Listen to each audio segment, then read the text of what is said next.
2018 Porsche 911 GT2 RS. When we first drove the Cayman GT4, we suggested that the lowliest motorsport-grade Porsche road car was basically a gateway drug, the sort of entry-level thrill that, as Reefer Madness warned our grandparents, would lead to more serious and expensive addictions. Now, nearly 3 years later, we've met the automotive narcotic that sits at the top of that scale. On the basis of our first hit in Portugal, we suspect the new Porsche 911 GT2 RS could be the most potent automotive psychotropic of them all. The name isn't hard to decode, and we understand if your first instinct is to feel that this will be a familiar story. While GT3 versions of the 911 use high-revving naturally aspirated engines to give what is almost a perfect balance between performance and grip, GT2s use turbocharged engines to deliver a more brutish appeal and a generous excess of power. The RS addendum stands for Renn Sport and indicates this car's track-centric mission. Whereas the previous generation GT2 had an already gratuitous 620 horsepower, this new 991 edition moves that number up to a credibility-stretching 700 horses, courtesy of a twin-turbocharged 3.8-liter flat-six with a water injection system to cool its intake charge.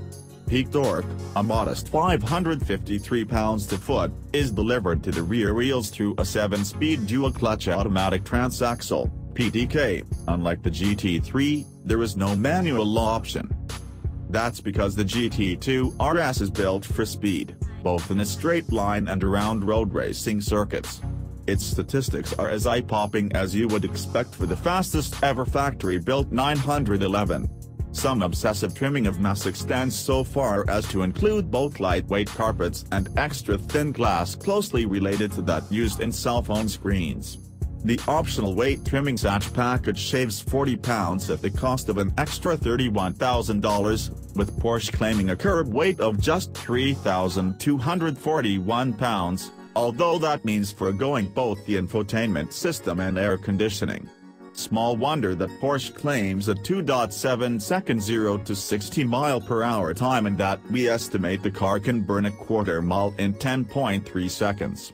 The top speed is, get this, limited to 211 mph, in the interest of keeping the track-biased tires in one piece. All such figures are subsidiary to the one number that Porsche's motorsport engineers are proudest of, the one that defines the car's core purpose. That would be 6:47.3, the lap time the car recently posted around the Nürburgring Nordschleife to take the production car record there.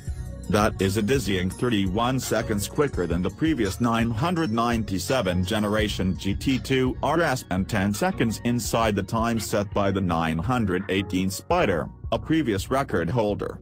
Meaning the $294,250 GT2 has the legs on a mantle that, when last sold new, cost nearly 3 times as much. It's a bargain.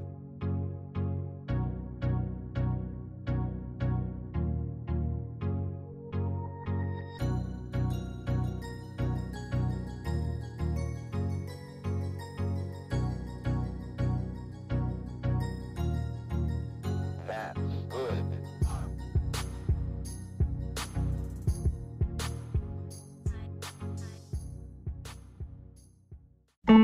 good.